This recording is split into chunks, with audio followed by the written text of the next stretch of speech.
Massetti, though, was founded as Lev Zetlin Associates in New York. That's Lev. And although we're probably well known for tall buildings and sports stadium now, we're known for unusual structures. This was distressed skin airline hangar. And so we did things historically as sort of on the edge. And this was something from about 10 years ago. Thank you.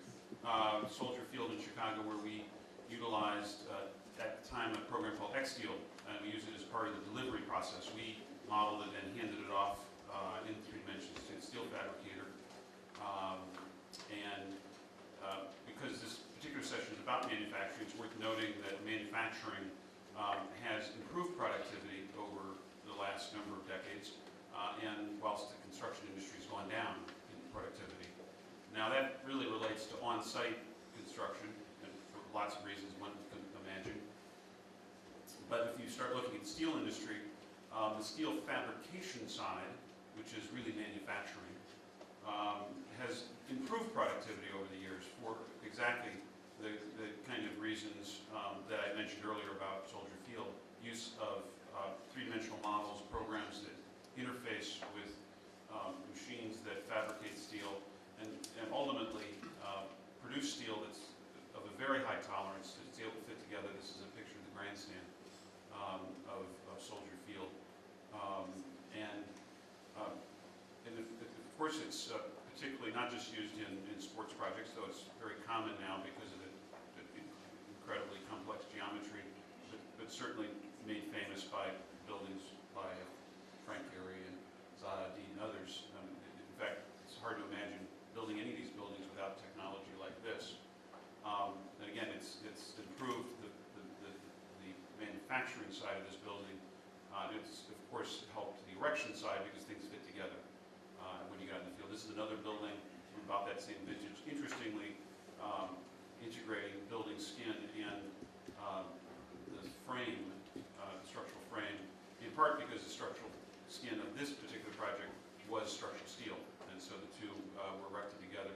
This is the kind of view of how we check shop drawings. This is actually limited tens of thousands of sheets of paper that allowed shop drawings to be shipped from electronically from Australia to our office, have us check it in 3 dimensions and send information back.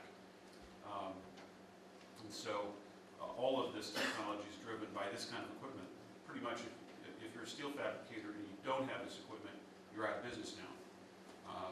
You have to have, perhaps you can have a small fabricating plant that does special steel, but if you're going to be a serious steel fabricator, you have to have this kind of equipment. And it's driven by programs like Tekla X-Steel now. Tekla expanded beyond steel in the last 10 years to precast concrete.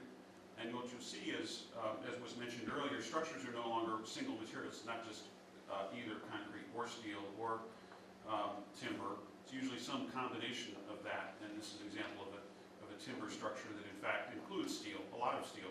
And those things have to be integrated and pulled together. I think that the structural side of buildings is in fact well understood at this point in terms of 3 dimensions and manufacturing.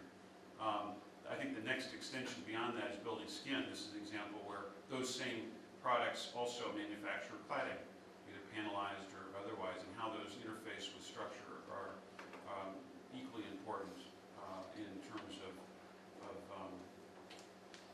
construction. This is an example actually of a leg of one of Calatrava's towers, tower we were working on with him in Chicago that had to interface with the stainless steel cladding and the relatively complex steelwork. But again, all of that is been used by a number of architects now. It's becoming more common. Now stepping back further into building skin and membrane, again going back to Lev Zetlin, one of his early projects, again unusual projects, is for the Valley Curtain by Christo. And of course we didn't have all the computer analysis tools back then. But now we do have the ability to take unusual membrane materials and use them as building skin. So since there is another building material, I think we beyond just glass, polymers, fabric is becoming a much more common material. We have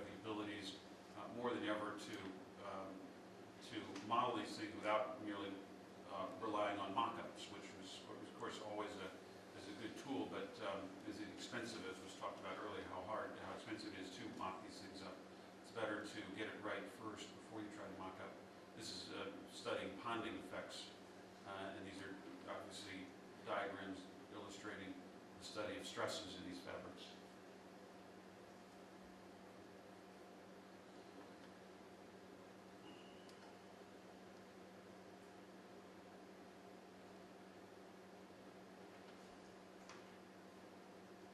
Then finally, and I think we've already seen a couple of examples of ETFE, but it's another film of polymer material that allows for the transmission of UV light.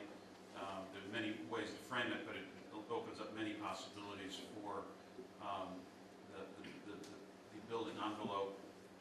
It's a whole different technology in terms of details in order to maintain pressure in the cushions.